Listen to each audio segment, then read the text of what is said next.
Pues amigo de conexión, el gran político honesto Ricardo Anaya acaba de hacer ahora sí un video donde le dice al presidente de la República cómo se debe gobernar. Se lo voy a presentar porque es muy interesante cómo la clase política conservadora, corrupta, opositora de México todavía nos quiere decir cómo después que nos entregaron un país en ruinas. Para empezar, antes de ver su video, ahorita, fíjese nada más, tenemos aquí a Ricardo Alemán. Ricardo Alemán, un opositor recalcitrante en contra de Andrés Manuel López Obrador. Pues como era pagado por el PRI en el sexenio anterior, pues le dio una repasada y una buena investigación de cómo se robaba si llevaba tanto dinero del erario. Porque Ricardo Anaya era el jefe del ramo 23, donde se ejercían miles de millones de pesos. El señor cobraba el 17% por cada recurso que entregaba. Ese era el moche. Pero ahorita se lo vamos a presentar en pantalla, no sin antes pasar, amigo de conexión, al video e irlo analizando poco a poquito. Nomás le puse ese preámbulo para darnos cuenta con qué cara nos viene a hablar este señor de lo que va a escuchar en este momento. Tápese los ojos, pero préndase los oídos, como dicen por ahí. Dicen, según AMLO, no hay crecimiento económico, pero sí hay bienestar. Dice el señor este que es falso. No hay un solo país en el que los niveles de bienestar hayan sido mejorados sin crecimiento. Destruyó la economía, dice él, espantando la inversión, manejando pésimo la pandemia. Aquí mi propuesta para crecer. Vamos a escucharlo, porque es interesante lo que dice, arreglarle la plana tal como debe de ser a este, sin vergüenza alguna. Vamos a verlo, ¿qué dice? Las familias mexicanas están sufriendo una crisis económica sin precedentes. El gobierno quiere lavar las manos, alegando que la pandemia nos vino de fuera. Pero aquí hay que aclarar dos cosas. A ver, primero, es cierto que la pandemia no es culpa de López Obrador, pero sí es su culpa el pésimo manejo que se le ha dado. Es un poco como el capitán del barco al que le toca navegar en medio de una tormenta. La tormenta no es su culpa, pero las decisiones que toma en el timón sí son su responsabilidad. Y segundo, el problema económico... Bueno, antes de terminar el primero te tengo que decir, Ricardo Anaya, que en un barco no hay más de 30 gobiernos, como aquí sí lo hay, 30 gobiernos en cada estado, los cuales se tienen que dedicar, y eso no lo platicas, dices verdades a medias, que son grandes mentiras. Tú no platicas que cada uno de los estados, la responsabilidad de manejar la pandemia es cada uno de sus gobernadores. El presidente de la República nada más es un proveedor, pero cada gobierno de los estados tiene que tener sus estrategias propias, sui generis, de la manera de ser, de pensar, situación geográfica de cada uno de los estados. Porque es muy diferente usar una estrategia en el estado de Guerrero, que en el estado de Yucatán, que en el estado de Coahuila, que en el estado de Chihuahua, que en el estado de Baja California o Sinaloa. Son estados muy diferentes, como el estado de Jalisco, como el estado de Chihuahua, que ya repetí. Es muy diferente las estrategias en cada uno. ¿Quién implementa las estrategias reales? Cada uno de los gobiernos municipales y estatales. El presidente no tiene injerencia en el modo de que se muevan las masas en cada uno de los estados. Él es el proveedor del Instituto Mexicano del Seguro Social, de lugares como Seguro Popular y alguno que otro hospital por ahí, donde ha puesto las condiciones necesarias para mitigar el virus. Las principales recomendaciones vienen de los gobiernos de los estados. Prosigamos. Empezó mucho antes de la pandemia. O sea, cuando esta empezó, el barco ya estaba dañado. Porque tras el primer año de gobierno de López Obrador, tuvimos nuestro peor crecimiento en una década. Yo creo que es relevante entender por qué el crecimiento económico en el país es tan importante para que tú tengas dinero en el bolsillo, para que tu economía familiar mejore. Es que como hemos visto, pues el presidente nada más no lo puede entender. Puede ser que no se tenga crecimiento, pero hay desarrollo y hay bienestar. Pero aunque el presidente no lo entienda, la realidad es que no hay un solo país del mundo en el que los niveles de bienestar de la gente hayan mejorado sin que haya habido crecimiento económico. Fíjate, una manera de entender el problema es que de no corregir el rumbo, esta va a ser la primera vez en la historia en que la economía de México será más chica al final del sexenio que cuando el sexenio empezó. Pero fíjate, no solo la economía será más chica, sino que además seremos más mexicanas y mexicanos.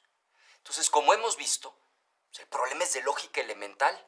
Cuando el pastel es más chico y hay muchos más invitados, pues a cada una y a cada uno le toca un pedazo más pequeño del pastel.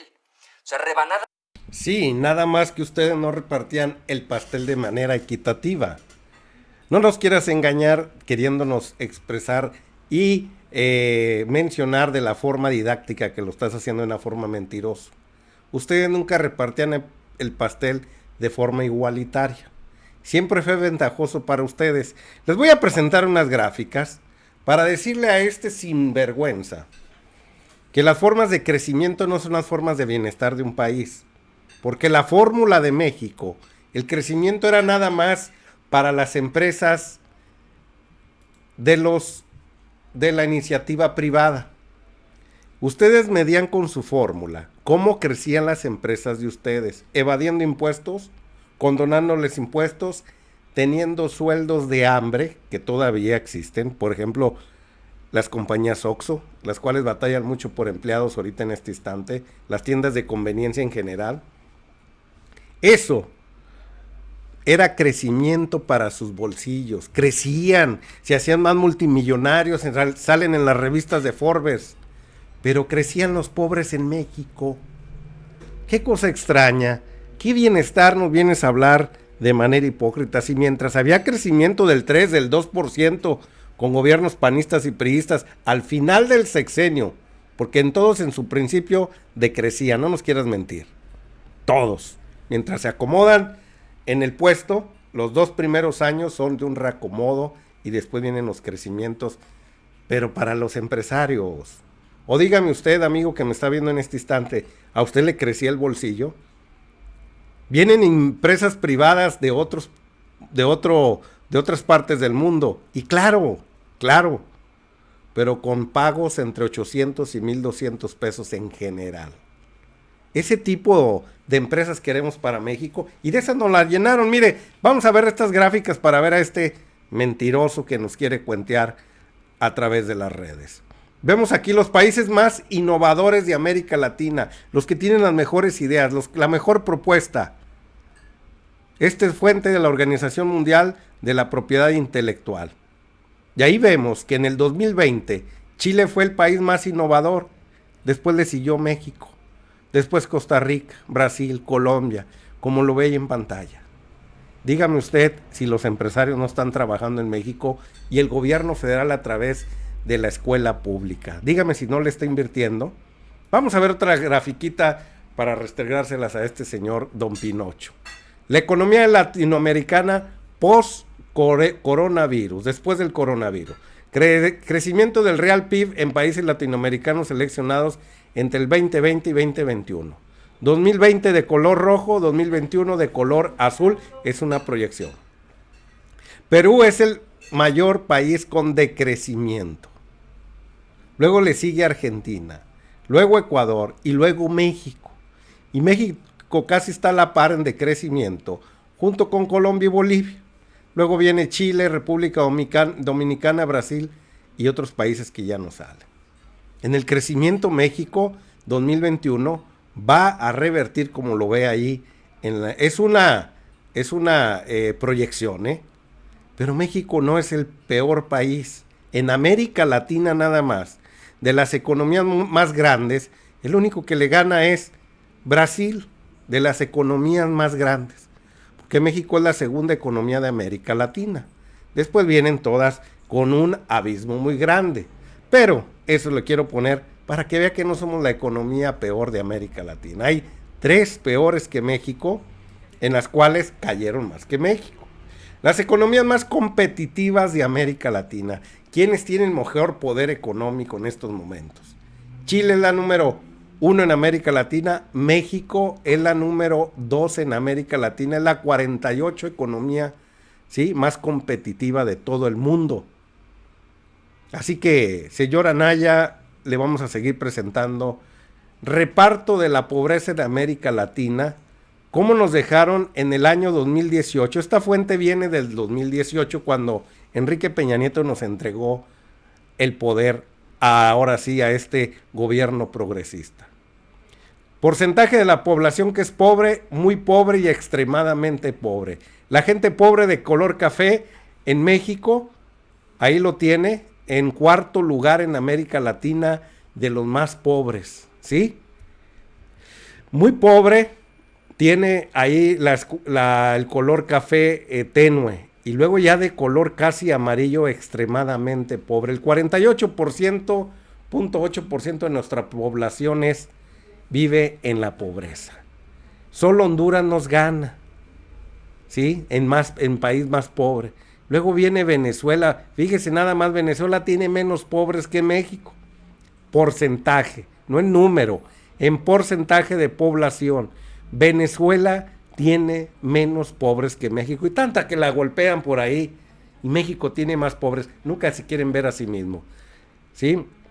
Perdón, me equivoqué, perdón. Venezuela tiene un poco más de pobres que México, perdón. Tiene el 35%, México el 34.8%. No. Venezuela nos gana por un poquito, que es casi nada. Para el caso lo mismo. Casi andamos emparejando. Ni 0.8% nos ganan. 0.8% nos gana nada más en pobreza, en porcentaje. No hay nada que aventar campanas al vuelo. Nos gana en pobreza Honduras, Guatemala, Venezuela, y luego sigue México. Fíjese bien, en Nicaragua hay menos pobres que en México. Y no por población, porcentaje. El Salvador, Colombia, Bolivia, Perú, Ecuador, Brasil. O sea, nos ganan casi todos en tener menos pobres en su país. Qué triste, en el 2018, esta estadística es del 2018. Ahora vamos a ver, ahora sí, esta gráfica. Bueno, ya se nos acabaron estas gráficas, pero sí le queda claro, deuda externa contra... Bueno, eso lo vamos a nombrar ahorita, después de seguir escuchando este nefasto. Vamos a seguirlo escuchando. Te le voy a poner la deuda contraída por otros países de América Latina. Las más chicas significa menos ingresos, menos dinero en el bolsillo de la gente. Bueno, pero ¿qué se necesita para que en México haya crecimiento económico? Pues la palabra clave es inversión.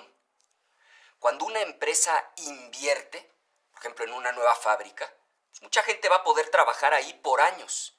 Si la gente tiene trabajo, entonces puede gastar. Y el gasto de una persona es el ingreso de otra. O sea, si Juan va a la tienda y le compra a María, pues el gasto de Juan se convierte en el ingreso de María. Pero además esa empresa, esos trabajadores y esos comerciantes pues pagan impuestos. Y esos impuestos sirven para que el gobierno también pueda invertir. Pero ahí está el segundo gran problema. Nuestro gobierno invierte mal, en cosas que no tienen ningún sentido, como la absurda refinería de Dos Bocas, que va a perder dinero siempre. Y a ver, la cosa se pone peor. Hay algo que es clave para que haya inversión. Algo que toma años ganar y que se pierde en un instante. La confianza. Quizá el más grande de todos los errores en materia económica de este gobierno es que ha hecho que los inversionistas, tanto mexicanos como extranjeros, pierdan la confianza. Perdieron confianza porque se tomaron malas decisiones, como tirar a la basura un aeropuerto. Perdieron confianza porque se han cambiado las reglas en forma arbitraria, como con la inversión en energías renovables. Bueno, vamos a pararle aquí de esa pérdida de confianza que dice Ricardo Canalla. Quiero decirle que casi ningún país, sus empresas están invirtiendo en el extranjero porque hay una contracción mundial. Hay una contracción mundial de la economía en todos lados. Por lo tanto, son menos las inversiones del extranjero que están llegando en todo el mundo. Eso no es de México. el crecimiento dentro de México, el bienestar social.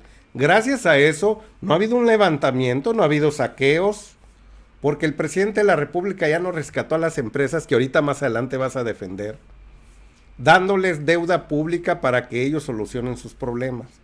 Al contrario, le hizo como dijiste ahí, pero no lo explicas bien. Se las dio a las clases más necesitadas a través de Jóvenes Construyendo Futuros, 67 y más los de la tercera edad, gente discapacitada, a través de ayudas para el campo, préstamos a la palabra de 25,000 pesos a cada uno de los pequeñitos comerciantes, microcomerciantes, y así préstamos y ayudas sociales, las cuales la economía la tiene empujante a pesar de los pesares ahorita en México. Los supermercados están llenos.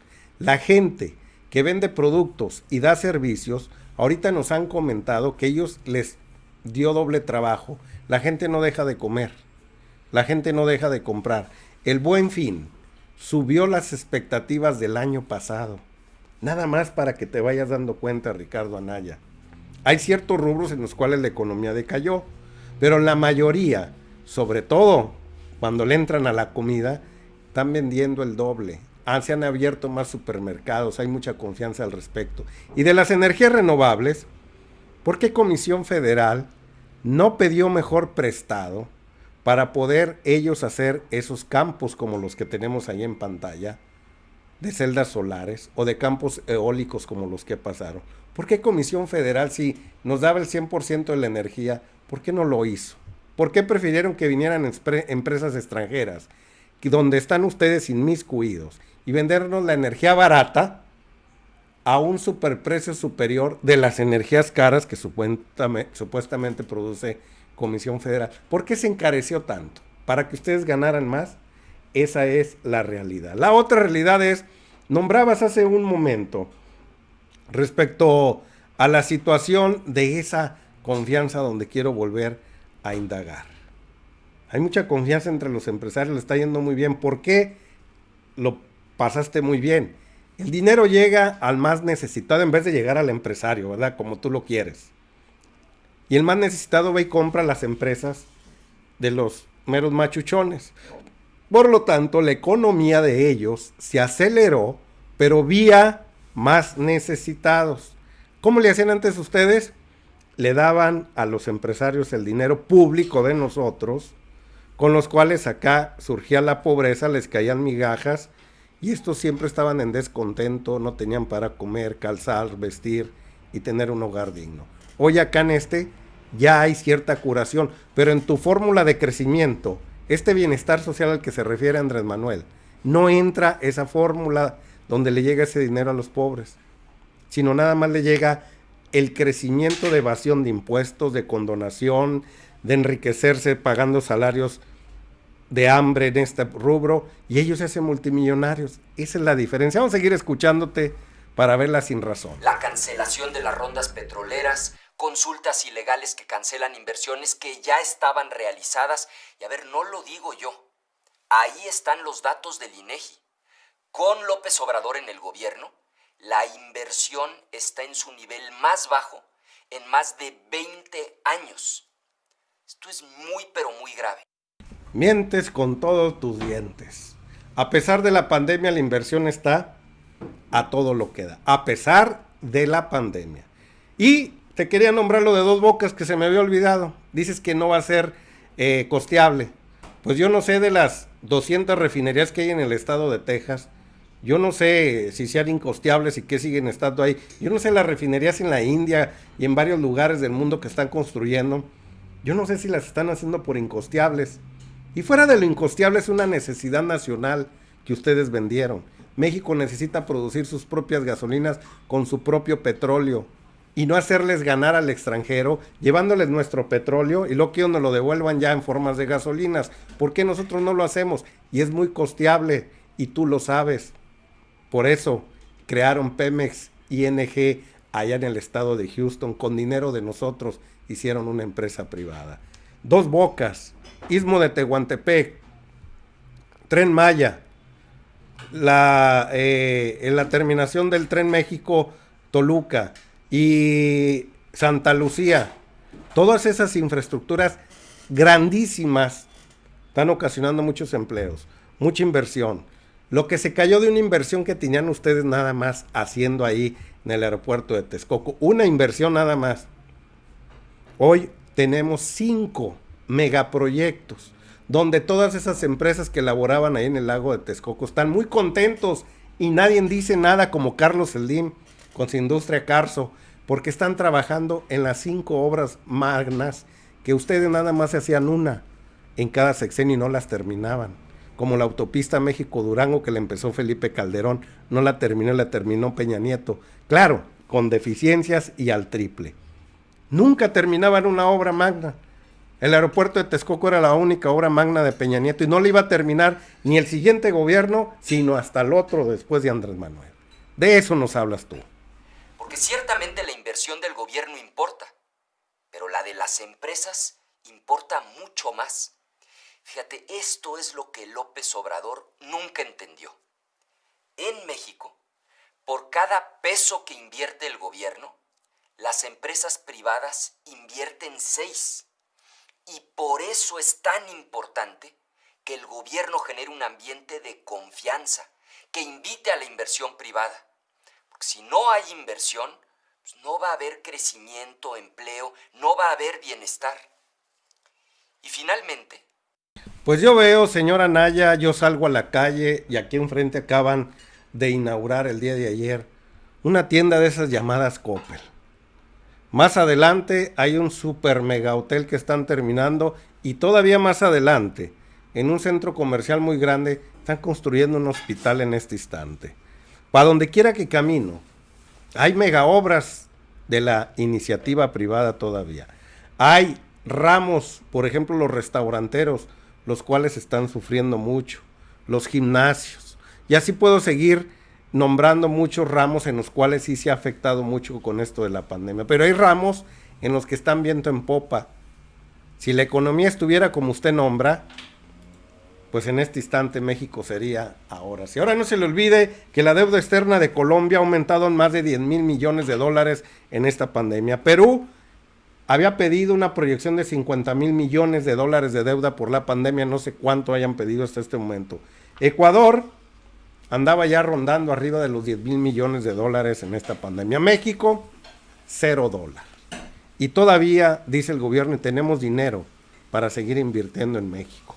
No nos quiera mentir, porque no se nos olvida el ramo 23, que ya para terminar, donde usted recibía moches y moches constantemente, donde manejaba miles de millones de pesos, donde este señor manejaba miles de millones de pesos, cuando era jefe de la bancada del PAN.